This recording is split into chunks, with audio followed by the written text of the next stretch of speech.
चलिए आज की क्लास को कंटिन्यू करते हैं।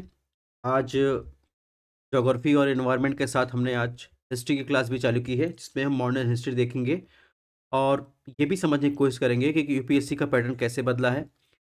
कोई भी एग्ज़ाम हो, यूपीएससी की बात नहीं कर रहे हैं, पीसीएस की बात करें या कोई भी एग्ज़ाम हो, अगर उस एग्ज़ाम को समझना है या आपको स्मार्ट स्टडी करनी है, तो सबसे पहले क्या करना पड़ेगा? उसके पीवाईक्यू को सॉल्व करना पड़ेगा, उसका एनालिसिस करना पड़ेगा, उसको समझना पड़ेगा। ये नहीं कि शुरुआत की प्रागैतिहासिक काल से रुके आज़ादी के बाद। बीच में तो समझना पड़ेगा ना, क्या आपके लिए एग्ज़ाम इम्पोर्टेंट है, क्या नहीं एग्ज़ाम इम्पोर्टेंट है। जैसे बात करें एंशिएंट हिस्ट्री की, एंशिएंट हिस्ट्री में अगर गांधी सॉरी जैनिज़्म और बौद्धिज़्म की बात करें तो पीसीएस में कोई कम क्वेश्चन आते हैं, ठीक है? वहीं यूपीएससी में क्वेश्चन ज़्यादा पूछे जाते हैं, तो ऐसे आपको कैटेगराइज़ करना पड़ेगा। हालाँकि बौद्धिज़्म, जैनिज़्म से जल्दी लेक्चर हम सेपरेट एनसीईआरटी के लेके आने वाले हैं और 2011 से 2023 तक जितने भी क्वेश्चन आए हैं, चाहे यूपीएससी की बात हो, चाहे पीसीएस की बात हो, सबके क्वेश्चन को हम उसमें अटैच्ड कर रहे हैं। तो हालाँकि बात करें इस लेक्चर की तो इसमें 2011 से 2023 तक के जितने भी क्वेश्चंस हैं मॉडर्न हिस्ट्री के, उसको कैटेगराइज़ करके टॉपिक वाइज़ आपको समझाएँगे और ये आपका जो प्रीलिम्स का एग्ज़ाम होने वाला है 2024 में, उसके लिए इम्पोर्टेंट है। इसका एपिसोड फर्स्ट है, इसके अलावा हमारी ज्योग्राफी की और पॉलिटी की और इसके अलावा एनवायरनमेंट इकोलॉजी की क्लास चल रही है, रिवीजन सीरीज़ चल रही है, उसको आप देख सकते हैं। बात करें पीडीएफ और नोट्स आपको कहाँ मिलेगा, प्रिंटेड नोट्स ये आपको हमारे टेलीग्राम और व्हाट्सएप पेज पे मिलेगा। आप यहाँ से स्कैन कर सकते हैं डायरेक्ट या फिर डिस्क्रिप्शन बॉक्स में लिंक दी गई है, वहाँ से ज्वाइन कर सकते हैं। क्लासेस पसंद आ रही हो तो आप चैनल को सब्सक्राइब भी कर सकते हैं, ठीक है? चलिए सबसे पहले शुरुआत करते हैं गांधी जी के आगमन के बाद राष्ट्रीय आंदोलन से 2011 में, यानी पीवाईक्यू 2011 में कितने क्वेश्चन पूछे गए। ध्यान रखिएगा, बात करें यूपी पीसीएस की और यूपीएससी की बात करें तो अक्सर ऐसा देखा गया है कि जो पिछले साल पूछे गए हैं यूपीएससी में क्वेश्चन, आगे आने वाले सालों में उससे मिलता-जुलता क्वेश्चन आपको पीसीएस में देखने को मिला है। फिलहाल बहरहाल बात करते हैं यूपीएससी पीवाईक्यू 2011 की। इसमें पूछा गया है भारत के स्वतंत्रता संग्राम की अवधि के संदर्भ में नेहरू रिपोर्ट में निम्नलिखित में किसकी सिफारिश की गई थी? ठीक है? आपको ध्यान रखना है, इसमें दोनों लैंग्वेज में आपको मिलेगा, हिंदी और इंग्लिश दोनों में मिलेगा। हालाँकि चर्चा हम आपको इंग्लिश में करेंगे, जिसको इंग्लिश में पढ़ना हो, वो आप यहाँ से पढ़ सकता है, ठीक है? जहाँ पे इंग्लिश ज़रूरत पड़ेगी, वहाँ पे इंग्लिश में हम आपको बताएँगे। तो इसमें नेहरू रिपोर्ट की सिफारिशों के बारे में पूछा, ऑप्शन 1 बताएगा भारत के पूर्ण स्वतंत्रता, ऑप्शन बी अल्पसंख्यकों के लिए सीटों का आरक्षण के लिए संयुक्त निर्वाचन क्षेत्र, ऑप्शन 3 दिया गया संविधान में भारत के लोगों के लिए एक मौलिक अधिकारों का प्रावधान किया गया है। तो आपको बताना कितने आपको इसमें कोड 1, 2, 3 में सही हैं नेहरू रिपोर्ट के अकॉर्डिंग, ठीक है? तो अगर बात करें नेहरू रिपोर्ट की, तो नेहरू रिपोर्ट की बात करें, थोड़ा-सा उसकी पृष्ठभूमि देख लेते हैं। तो जब 1928 में साइमन कमीशन भारत आया, तो साइमन कमीशन में एक भी भारतीय नहीं था। तो विशेषकर कांग्रेस पार्टी ने इसका पुरज़ोर विरोध किया, यानी बहुत बड़ी मात्रा में इसका विरोध हुआ और साइमन गो बैक के नारे दिए गए, ठीक है? इसके बाद जो है, एक सर्वदलीय सम्मेलन का आयोजन किया जाता है संविधान का मसौदा तैयार करने के लिए, ठीक है? और इसके अध्यक्ष बनते हैं मोतीलाल नेहरू, जवाहरलाल नेहरू सचिव बनते हैं। अन्य सदस्य की बात करें तो अली इमाम, तेज बहादुर सप्रू, मंगल सिंह, एमएस अनी, सुभाष चंद्र बोस, शुएब कुरैशी, जीआर प्रधान थे, ठीक है? और समिति द्वारा फिर क्या किया जाता है, प्रारूप के रूप में नेहरू रिपोर्ट जो है तैयार की जाती है। फिर नेहरू रिपोर्ट ये प्रस्तुत की जाती है 28 अगस्त 1928 को सर्वदलीय सम्मेलन में लखनऊ में, ठीक है? अब इसी रिपोर्ट से संबंधित एक क्वेश्चन पूछा गया है। रिपोर्ट में सिफारिशें क्या थी? ध्यान रखिएगा, इसमें ऑप्शन क्या एक दिया गया है, भारत के पूर्ण स्वतंत्रता। देखिए इसमें मतभेद था। जो उसके सदस्य थे, समिति में सदस्य के में आप देखेंगे सुभाष चंद्र बोस भी शामिल थे और जवाहरलाल नेहरू सचिव थे, ठीक है? तो जवाहरलाल नेहरू क्या चाहते थे कि ब्रिटिश जो राष्ट्रमंडल के भीतर भारत, जैसे कनाडा, ऑस्ट्रेलिया आदि हैं, उनके लिए क्या डोमिनियन स्टेट बना रहे। लेकिन सुभाष चंद्र बोस चाहते थे कि वो पूर्ण स्वतंत्रता का पक्षधर बने, ठीक है? तो इस वजह से इसमें ऑप्शन 1 जो है गलत हो जाएगा। नेक्स्ट सिफारिश की बात करें, इसमें 19 मौलिक अधिकारों की बात की गई है, ठीक है? इसके अलावा देखेंगे इसमें अल्पसंख्यक सीटों के आरक्षण का प्रावधान किया गया है, ठीक है? और इसमें यह भी बताया कि भारत का गवर्नर जनरल भारत का संवैधानिक प्रमुख होगा। इनकी नियुक्ति ब्रिटिश सम्राट द्वारा की जाएगी, ठीक है? और प्रांतों का निर्माण भाषाई आधार पर किया जाएगा। तो इसमें देखेंगे ऑप्शन 1 जो है गलत हो जाएगा। अगर ऑप्शन 1 गलत है तो ये पैटर्न 2011 का है, 2011 से 2020 या 21 तक कह लें, ये पैटर्न ऐसे चलता रहा एलिमिनेशन मेथड वाला। लेकिन अभी जो पैटर्न चल रहा है उसमें आप एलिमिनेशन नहीं कर सकते। आपको अगर पता है तो उसमें ये 2023 में क्वेश्चन पूछा गया जाता है, अगर ये तो ये से पूछता केवल 1 कथन सही है, केवल 2 कथन सही है, केवल 3 कथन सही है या तीनों कथन गलत हैं। तो ये 2023 का पैटर्न होता। हालाँकि ये 2011 में पूछा गया है, तो इसको आप एलिमिनेट करके कर सकते हैं। जैसे भारत के पूर्ण स्वतंत्रता की मांग नहीं की गई थी नेहरू रिपोर्ट में, तो इसको एलिमिनेट कर देंगे। एक-एक जहाँ होगा वो एलिमिनेट हो जाएगा, इसमें 2 और 3 सही हो जाएगा। लेकिन आपको नेहरू रिपोर्ट के बारे में पूरा पता रहेगा, तो ही आप जो है अभी वर्तमान में अगर एग्ज़ाम हो जाए यूपीएससी का, तो आप कर सकते हैं। तो इसके जवाब में आप देखेंगे दिल्ली प्रस्ताव आया, ठीक है? तो सांप्रदायिक प्रतिनिधित्व का मुद्दा विवाद का मुद्दा बना रहा। दिसंबर 1927 में कई मुस्लिम नेताओं ने दिल्ली में मोतीलाल नेहरू की मुलाकात की और कुछ प्रस्ताव सुनाए, ठीक है? मद्रास में अधिवेशन होता है, इसे दिल्ली प्रस्ताव के रूप में जाना जाता है।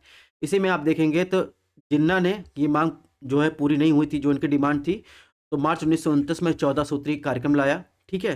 तो ये 14 सूत्री कार्यक्रम क्या थे, इसके बारे में यहाँ पर दिया गया है, इसको आपको पढ़ लेना है। हालाँकि ज़्यादा इम्पोर्टेंट जो है आप देखेंगे नेहरू रिपोर्ट है।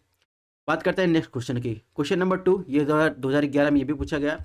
इससे पूछा गया भारतीय स्वतंत्रता संग्राम के संदर्भ में उषा मेहता को जाना जाता है। ऑप्शन 1 भारत छोड़ो आंदोलन के मद्देनजर गुप्त कांग्रेस रेडियो चलाने के संबंध में। ऑप्शन बी दूसरे गोलमेज सम्मेलन में भाग लेने के संबंध में। ऑप्शन सी भारतीय राष्ट्रीय सेना की एक टुकड़ी के नेतृत्व करना। ऑप्शन डी पंडित जवाहरलाल नेहरू के तहत अंतरिम सरकार के गठन में सहायता करना। तो उषा मेहता की बात कर रहा है। तो हालांकि कांग्रेस की जहाँ तक बात करें तो दूसरे सम्मेलन में भाग लेने की बात तो थी नहीं, ठीक है, उषा मेहता के द्वारा, ठीक है। गोलमेज सम्मेलन की चर्चा हम लोग आगे करेंगे। सबसे पहले उषा मेहता की बात कर लें। तो उषा मेहता जो है आप देखेंगे 14 अगस्त 1942 को जो है अपने सहयोगी के साथ एक सीक्रेट कांग्रेस रेडियो की शुरुआत की थी, ठीक है। इस गुप्त रेडियो में आप देखेंगे समाजवादी नेता डॉक्टर राम मनोहर लोहिया द्वारा सहायता प्रदान की गई थी। बाद में इनको गिरफ्तार कर लिया गया। 1946 में गृह मंत्री मोरारजी देसाई के आदेश के तहत बॉम्बे के में अंतरिम सरकार द्वारा इन्हें रिहा कर दिया गया था, ठीक है, 1946 में। और इसके अलावा देखेंगे मेहता उषा मेहता 2000 तक हर साल भारत छोड़ो आंदोलन की वर्षगांठ में भाग लिया, ठीक है। और 11 अगस्त 2000 की 80 वर्ष की आयु में इनका जो है निधन हो गया। तो इस प्रकार इसमें जो सही होगा, इसमें ऑप्शन ए सही होगा। भारत छोड़ो आंदोलन के मद्देनजर गुप्त कांग्रेस रेडियो चलाने के संबंध में इनको जाना जाता है, ठीक है। दोस्तों जहाँ तक बात करें गोलमेज सम्मेलन की, तो डॉक्टर भीमराव अंबेडकर ऐसे व्यक्ति थे जिन्होंने जो है देखेंगे तीनों गोलमेज सम्मेलन में भाग लिया था। सबसे पहले एक फैक्चुअल इन्फॉर्मेशन ये क्लियर कर लीजिए। अब प्रथम गोलमेज सम्मेलन की बात करें तो इसका आयोजन 12 नवंबर 1930 को लंदन में किया गया था, लेकिन इसमें कांग्रेस ने भाग नहीं लिया था। एक फैक्चुअल इन्फॉर्मेशन यहाँ से क्लियर हो गया। बात करें 1931 में, जब पहले में जो है कांग्रेस ने भाग नहीं लिया, तो 1931 में महात्मा गांधी और लॉर्ड इरविन के मध्य देखेंगे, जो भारत के वायसराय रह चुके हैं 1926-31 के मध्य, गांधी इरविन समझौता होता है, यानी गांधी इरविन पैक्ट होता है। इसके बाद क्या होता है, कांग्रेस द्वारा सविनय अवज्ञा आंदोलन को समाप्त कर दिया जाता है और निकट जो आने वाला जो सेकेंड गोलमेज सम्मेलन है उसमें भाग लेने पर सहमत व्यक्त की जाती है। फिर आता है सेकेंड गोलमेज सम्मेलन 7 सितंबर 1931 में लंदन में होता है। तो गांधी जी जो है ने इसमें भाग लिया, लेकिन आप देखेंगे अंबेडकर ने पृथक निर्वाचक मंडल की मांग की और गांधी जी ने इसका विरोध किया था। तो ये भी चीजें आपको ध्यान रखनी है। अब तीसरे गोलमेज सम्मेलन आता है, तो इसमें आप देखेंगे इसमें भी कांग्रेस ने भाग नहीं लिया था, लेकिन डॉक्टर भीमराव अंबेडकर ने भाग लिया था, ठीक है। 17 नवंबर 1932 को हुआ था और इसके परिणाम स्वरूप आप देखेंगे भारत शासन अधिनियम 1935 जो है पारित हुआ था, यानी उसकी शक्ल में आया था। तो कांग्रेस ने तीसरे गोलमेज सम्मेलन में भाग नहीं लिया था क्योंकि कांग्रेस के अधिकांश प्रमुख नेता उस समय जेल में थे, ठीक है। तो ये गोलमेज सम्मेलन उषा मेहता का कॉन्सेप्ट आपको क्लियर हो गया होगा। नेक्स्ट क्वेश्चन की बात करें, क्वेश्चन नंबर 3, इसमें क्या पूछा है, महात्मा गांधी ने कहा कि उनके कुछ गहरे विश्वास अनटू दिस लास्ट नामक बुक यानी पुस्तक में प्रतिबिंबित यानी दिखाई देते हैं और इस पुस्तक ने उनके जीवन को बदल दिया है। ये ऐसा महात्मा गांधी ने कहा अनटू दिस लास्ट बुक के बारे में। इस पुस्तक में वह क्या संदेश था जिसने महात्मा गांधी को बदल दिया? ऑप्शन 1 पीड़ितों और गरीबों का उत्थान करना एक शिक्षित व्यक्ति की नैतिक जिम्मेदारी है। ऑप्शन बी व्यक्ति की भलाई में सभी की भलाई निहित होना। ऑप्शन सी ब्रह्मचर्य का जीवन आध्यात्मिक अनुसरण और महान जीवन के लिए आवश्यक हो। ऑप्शन डी इन संदर्भ में सभी कथन ए बी सी सही है। अगर आपने महात्मा गांधी जी के बारे में थोड़ा बहुत आपको जानकारी होगी उनकी लाइफ के बारे में, उनके विचारधारा के बारे में, तो आप इस क्वेश्चन को कर ले जाएंगे। तो इसमें हालांकि इसमें सही आंसर होगा ऑप्शन बी व्यक्ति की भलाई में सभी की भलाई निहित है, ठीक है। तो अनटू दिस लास्ट जो है जॉन रस्किन की बुक है। महात्मा गांधी जो है इनसे बहुत प्रभावित हुए थे, ठीक है। और महात्मा गांधी का यह कहना था कि रस्किन की किताब जो है अनटू दिस लास्ट पढ़ने के बाद वो रातों रात बदल गए थे। वो एक शहरी वकील से ग्रामीण वकील बन गए थे। गांधी ने रस्किन की बातों से प्रेरणा लेकर दूसरे पेशों की तरह मजदूरी को अहमियत दी, ठीक है। और महात्मा गांधी ने रस्किन की जो बुक है अनटू दिस लास्ट को गुजराती में अनुवाद भी किया था। बात करें नेक्स्ट क्वेश्चन की, क्वेश्चन नंबर 4 की बात करें। इससे पूछा है महात्मा गांधी द्वारा खेड़ा के किसानों की ओर से सत्याग्रह आयोजित करने का क्या कारण था? ठीक है, कारण क्या था, ध्यान से पढ़िएगा। ऑप्शन 1, सूखे के बावजूद प्रशासन में भू राजस्व संग्रहण को निलंबित नहीं किया गया, यह कारण था। ठीक है, ऑप्शन 2, प्रशासन ने गुजरात में अस्थायी बंदोबस्त शुरू करने का प्रस्ताव रखा था। सही आपको आंसर बताना है कि जो महात्मा गांधी द्वारा खेड़ा सत्याग्रह यानी किसानों के ओर से सत्याग्रह आयोजित किया गया था उसका कारण क्या था। तो सबसे पहले आपको ध्यान रखना है कि जहां तक अस्थाई बंदोबस्त की बात है, ठीक है, तो अस्थाई बंदोबस्त आप देखेंगे बंगाल, बिहार, उड़ीसा के क्षेत्र में ये लागू किया गया था, लेकिन आप देखेंगे गुजरात में कभी ये लागू नहीं किया गया।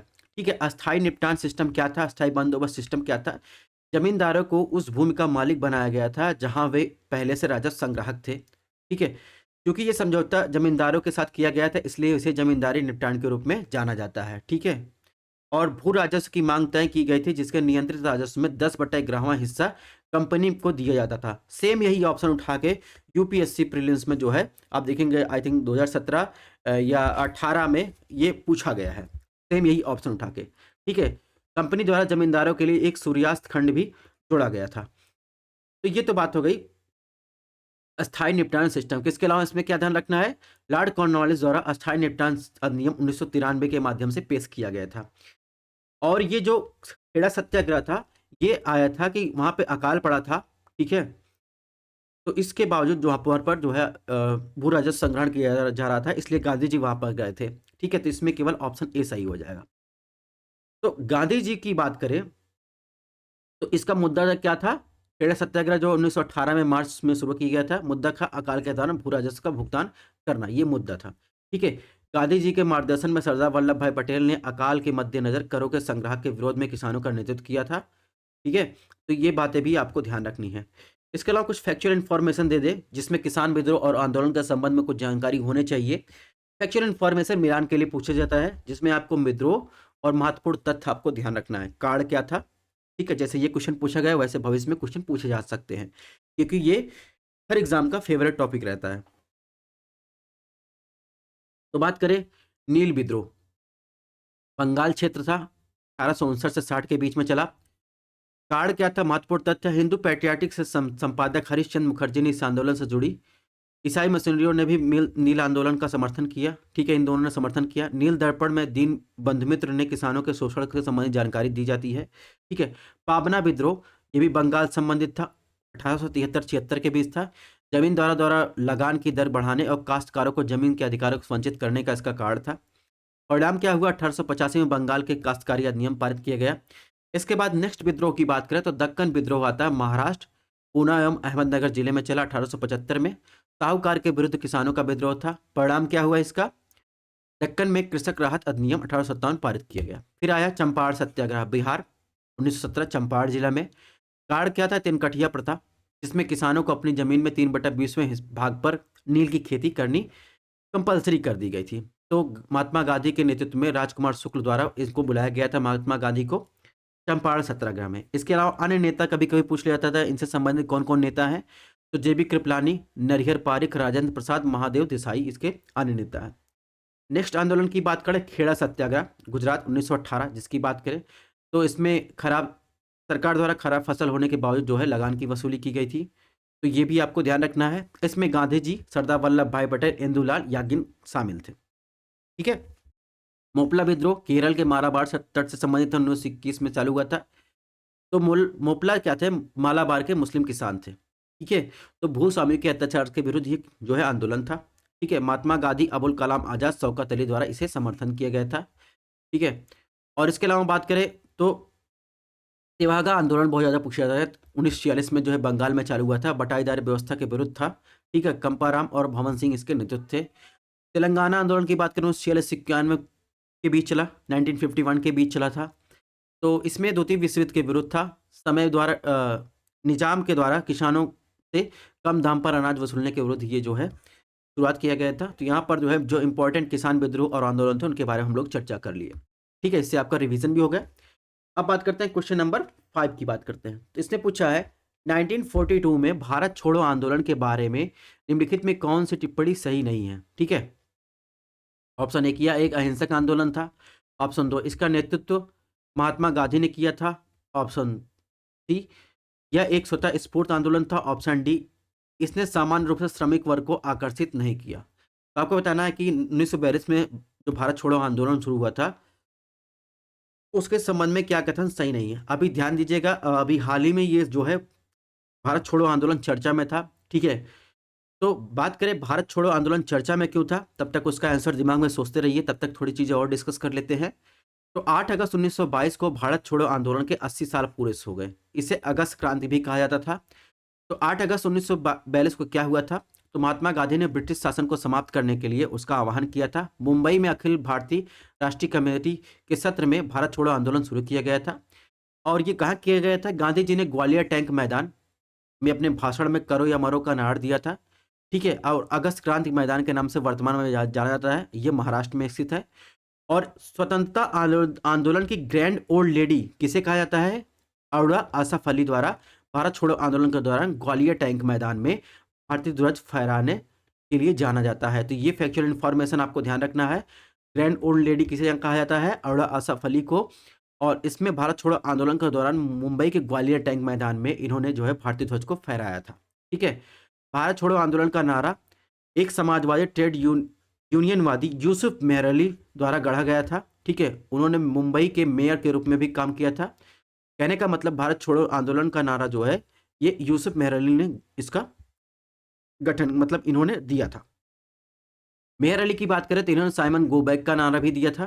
ठीक है, तो इसमें इसके अलावा अगर बात करें सम्मान की बात करें, अरोड़ा आसफ अली की बात करें तो 1975 में इन्हें शांति और सौहार्द के क्षेत्र में लेनिन प्राइज दिया गया। तो 1991 में हम देखेंगे ज्ञान के लिए जवाहरलाल नेहरू सम्मान दिया गया।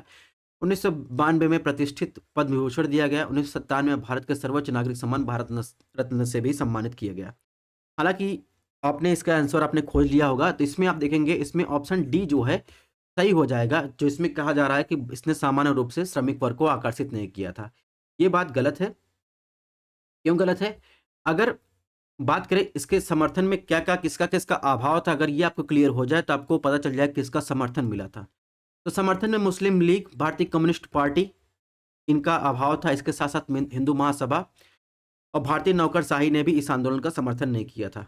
ठीक है, और बात करें इस बीच की बात करें तो बहुत सारी चीज़ें हुई थी, लेकिन आपको इतनी चीज़ों का ध्यान रखना है। तो इन लोगों ने इसका समर्थन का अभाव था। ठीक है, और हिंदू महासभा ने खुले तौर पर भारत छोड़ो आंदोलन का विरोध किया था। कम्युनिस्ट पार्टी ने अंग्रेजों का समर्थन किया क्योंकि सोवियत संघ द्वारा वो संबंधित थे। मुस्लिम लीग का क्या मामला था? बंटवारे से पूर्व अंग्रेजों को भारत छोड़ो के पक्ष में नहीं थी। ठीक है, और इसी बीच सुभाष चंद्र बोस ने देश के बाहर भारतीय राष्ट्रीय सेना और आजाद हिंद सरकार का गठन किया था।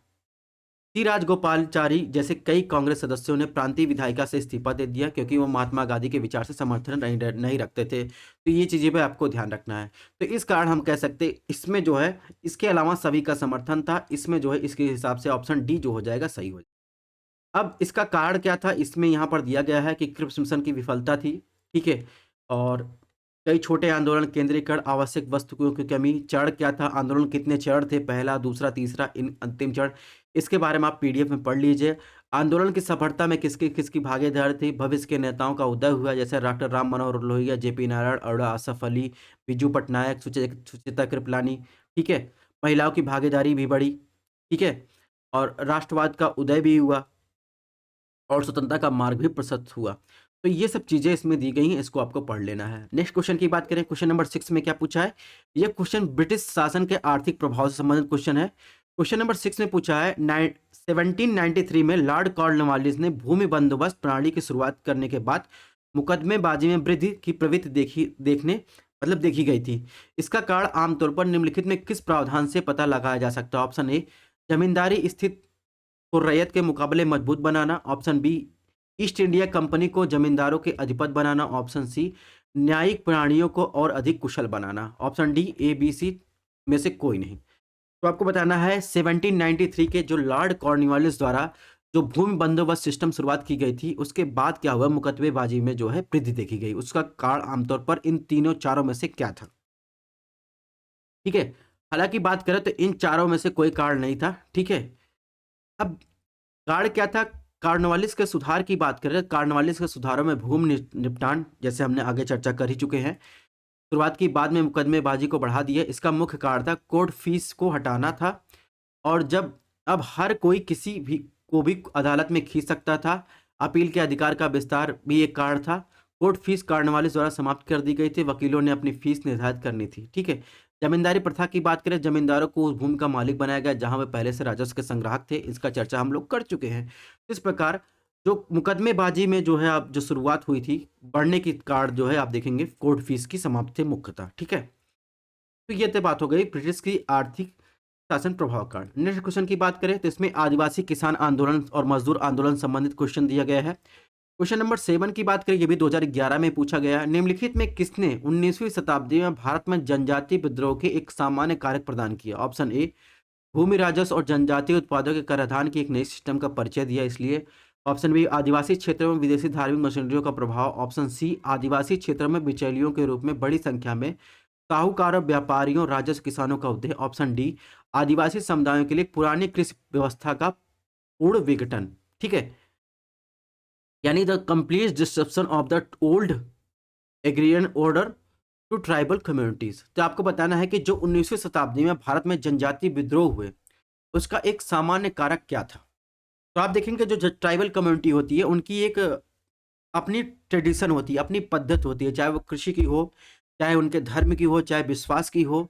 ठीक है, अगर उसको आप छेड़छाड़ करेंगे तो विद्रोह बढ़ेगा। तो यही कारण था कि आदिवासियों के समुदाय के पुरानी जो कृषि व्यवस्था थी उसका पूर्ण विघटन हो गया था। ठीक है, अंग्रेजों के आने से, इसलिए जनजातीय विद्रोह बढ़ने लगा। अंग्रेजों का उनकी जमीनों पर कब्जा करना, दबाव बढ़ाना, इसलिए वो कारण था। ठीक है, तो 19वीं सदी में भारत में जनजातीय विद्रोह के कारण इसमें दिया गया है, इसको आपको देख लेना है। तो एक वन विभाग 1864 में भारत सरकार द्वारा मुख्य रूप से भारतीय वनों के सम समृद्ध संसाधनों को नियंत्रित करने के लिए स्थापित किया गया था। 1965 में सरकारी वन अधिनियम आया। 1978 में भारतीय वन अधिनियम वन भूमि पर पूर्ण सरकारी नियंत्रण एक अधिकार स्थापित किया। ठीक है, तो देखेंगे तो ये जो है कारण आपको देखने को मिलेगा। ठीक है, अब कुछ फैक्चुअल इंफॉर्मेशन आपको देख लें। नागरिक और आदिवासी विद्रोह के बारे में देख लेते हैं क्योंकि हो सकता है क्वेश्चन पूछे जाए। तो इसमें विद्रोह दिया है, महत्वपूर्ण तथ्य दिए हैं। जैसे सन्यासी विद्रोह कब कब हुआ, तो 1763 से 1800 के बीच में हुआ। बंगाल में बेदखल किए गए किसानों, राजाओं, नवाबों की विघटित फौजों के सिपाहियों द्वारा जमींदारों और धार्मिक नेताओं के नेतृत्व में शुरू किया गया। इसके प्रमुख नेता मजनू शाह थे। बंकिम चंद्र चटर्जी द्वारा लिखित आनंद मठ में इस विद्रोह का उल्लेख किया गया है। राष्ट्रीय गीत जो है वंदे मातरम इस उपन्यास में सम्मिलित किया गया है। चुआर विद्रोह देखेंगे तो ये भी एक अ, विद्रोह था, आदिवासी विद्रोह था 1766 से 1816 के बीच। बंगाल और बिहार के क्षेत्र में इसके प्रमुख नेता जगन्नाथ थे। वेलुथम्पी विद्रोह देखेंगे तो 1805 में था। त्रावणकोर केरल के दीवान द्वारा वेलुथम्पी द्वारा ये चलाया गया था। ठीक है, नेक्स्ट बात करेंगे गडकरी विद्रोह 1844 में देखेंगे। महाराष्ट्र के कोल्हापुर में मराठों किलों के कार्यरत कर्मचारियों के द्वारा बढ़े हुए भू राजस्व के विरुद्ध चलाया गया था। ठीक है, इसमें नागरिक और आदिवासी विद्रोह दोनों शामिल है, ये ध्यान रखिएगा। रामोसी विद्रोह देखेंगे तो 1822 में मराठा सेना कार्यरत सैनिकों द्वारा मराठा राज्य के पतन के पश्चात भूमि कर के विरुद्ध चलाया गया था। ठीक है, और भील विद्रोह की बात करें महाराष्ट्र में 1820-1827 के दौरान कृषि संबंधित करों के कारण ये राजस्थान में मोतीलाल नेहरू तेजावत प्रमुख नेता इसके थे, चलाया गया था। कोल विद्रोह की बात करें 1831-32 के बीच झारखंड के रांची, सिंहभूम, हजारीबाग, पलामू आदि जिलों में चलाया गया था। इसके जो प्रमुख नेता थे बूदो भगत थे। ठीक है, इन्होंने नेतृत्व किया था। संथाल विद्रोह की, जिसे ह्यूल विद्रोह कहा जाता था, 1855-56 में ये इसका कार्य मतलब टाइम पीरियड था। भागलपुर के राजमहल पहाड़ी के बीच ये गठित हुआ था। सिद्धू और कान्हू इसके जो है प्रमुख नेता थे। बहावी आंदोलन देखेंगे तो ये जो सैयद अहमद बरेलवी के नेतृत्व में ये चालू किया गया था। ठीक है, मुंडा विद्रोह ये करंट में भी न्यूज में था। 1893-1900 के बीच देखेंगे तो ये मुंडा आदिवासियों द्वारा पारंपरिक भूमि व्यवस्था यानी जिसे खुंटकट्टी व्यवस्था के में परिवर्तन के विरुद्ध चलाया गया था। आगे चलकर बिरसा मुंडा ने इसे राजनीतिक धार्मिक आंदोलन का रूप दिया था। करंट कैसे हुआ, तो 2021 में भारत सरकार ने 15 नवंबर को बिरसा मुंडा की जयंती को जनजातीय गौरव दिवस के रूप में मनाने का घोषणा की थी। ठीक है, इसके अलावा कुछ और इन्फॉर्मेशन जैसे ताना भगत आंदोलन 1914-1915 में किया गया छोटा नागपुर क्षेत्र में। ठीक है, ये जनजाति जतरा भगत और बलराम भगत ने इसका नेतृत्व किया। रंपा विद्रोह 1944-15 के बीच आंध्र प्रदेश के रंपा क्षेत्र में साहूकारों का शोषण और वन कानून के विरुद्ध जो है ये असहयोग आंदोलन से प्रेरित था। ठीक है, अल्लारी सीतारामू राजू इसके नेतृत्व किए थे। ठीक है, अब अन्य नागरिक और आदिवासी विद्रोह इसी टाइम देख लेते हैं। टू द पॉइंट चीजें हैं, इसको आपको ध्यान रखना है मिलान के लिए। जैसे फकीर विद्रोह नेतृत्वकर्ता मजनू शाह थे, स्थान बंगाल और समय था 1776 से 77 के बीच। रंगपुर विद्रोह धीरज नारायण थे। ठीक है, अब पागलपंथी विद्रोह की बात करें, टीपू शाह इसके नेतृत्वकर्ता थे, बंगाल इसका एरिया था, 1813-31 के बीच ये चला था। पाइका विद्रोह बहुत ज्यादा पूछा जाता है तो इसको इंपॉर्टेंट में लगा लीजिएगा। पाइका विद्रोह बख्शी जगबंधु विद्याधर उड़ीसा क्षेत्र था, 1817 से 1825 के बीच था। ठीक है, अहोम विद्रोह पूछा जाता है, ये भी इंपॉर्टेंट है। गोमधर कुंवर इसके नेतृत्व करता थे, एरिया असम था, 1828 से 33 के बीच चला था। खासी विद्रोह की बात करें, तीरथ सिंह इसके नेतृत्व करता थे, मेघालय जयंतिया पहाड़िया था, इसका एरिया 1830-33 के बीच चला था। ठीक है, कुका विद्रोह बहुत ज्यादा पूछा जाता है तो भगत जवाहरमल और राम सिंह कुका इसका नेतृत्व करता थे, स्थान था पंजाब, समय था 1840-72 के बीच। मणिपुर विद्रोह की बात करें, जोननांग और रानी गेंदेलियो इसके जो है नेतृत्व करता थी, स्थान मणिपुर था, समय था 1920-1935 के बीच। ये फैक्चुअल इन्फॉर्मेशन आपको ध्यान रखिएगा, मिलान करने के संबंध में ये जरूर आपके काम आएगा, ये तो 100% गारंटी है। नेक्स्ट क्वेश्चन की बात करें, क्वेश्चन नंबर 8 में क्या पूछा है, तो राष्ट्रीय आंदोलन के राजनीतिक संगठन भारतीय राष्ट्रीय के विविध पहलू से संबंधित ये क्वेश्चन है। ठीक है, टॉपिक ये है आपका। उसमें क्वेश्चन पूछा गया 2011 में, विलियम वेंडरबर्न और डब्ल्यू.एस. कैन ने 1893 में भारतीय संसदीय समिति की स्थापना किस उद्देश्य से की थी। ऑप्शन 1, हाउस ऑफ कॉमन्स में भारतीय राजनीतिक सुधारों के आंदोलन करना था। ऑप्शन बी, शाही न्यायिक में भारतीयों के प्रवेश के लिए अभियान चलाना। ऑप्शन सी, भारतीय ब्रिटिश संसद में भारत की स्वतंत्रता पर चर्चा सुविधा प्रदान करना। ऑप्शन डी, ब्रिटिश संसद के प्रतिष्ठित भारतीयों को प्रवेश के लिए आंदोलन प्रतिष्ठित करना। ठीक है, तो इसमें बताना है कि ये जो विलियम वेडरबर्न ने और डब्ल्यू.एस. कैन ने 1893 में भारतीय संसदीय समिति की स्थापना की थी, उसका उद्देश्य क्या था। तो ये है विलियम वेडरबर्न, इन्होंने जो है ये जो भारतीय जो हाउस ऑफ कॉमन्स में भारतीयों की राजनीतिक सुधारों के लिए आंदोलन करना, इसलिए इन्होंने जो है भारतीय संसदीय समिति की स्थापना की थी। ठीक है, इस प्रकार इसमें देखेंगे तो क्या हो जाएगा, इसमें ऑप्शन ए सही हो जाएगा। ठीक है, बात करें सर विलियम वेडरबर्न की बात करें तो 1893 में इन्होंने ब्रिटिश संसद में एक उदार सदस्य के रूप में प्रवेश किया। ठीक है, 1895 में भारतीय व्यय पर शाही आयोग के सदस्य थे, 1893 में स्थापित भारतीय संसदीय समिति के अध्यक्ष थे। ठीक है, और इसके अलावा देखेंगे तो इसके बारे में यही चीज़ जो कथन दिया गया वो डिटेल दी गई, उसको आपको देख लेना है। ठीक है, कुछ एडिशनल इन्फॉर्मेशन की बात करें तो कांग्रेस अधिवेशन के अध्यक्ष रह चुके हैं। ठीक है, 1889 के बम्बई सत्र में, 1910 के इलाहाबाद अधिवेशन में। ठीक है, तो ये चीज़ें आपको ध्यान रखना है।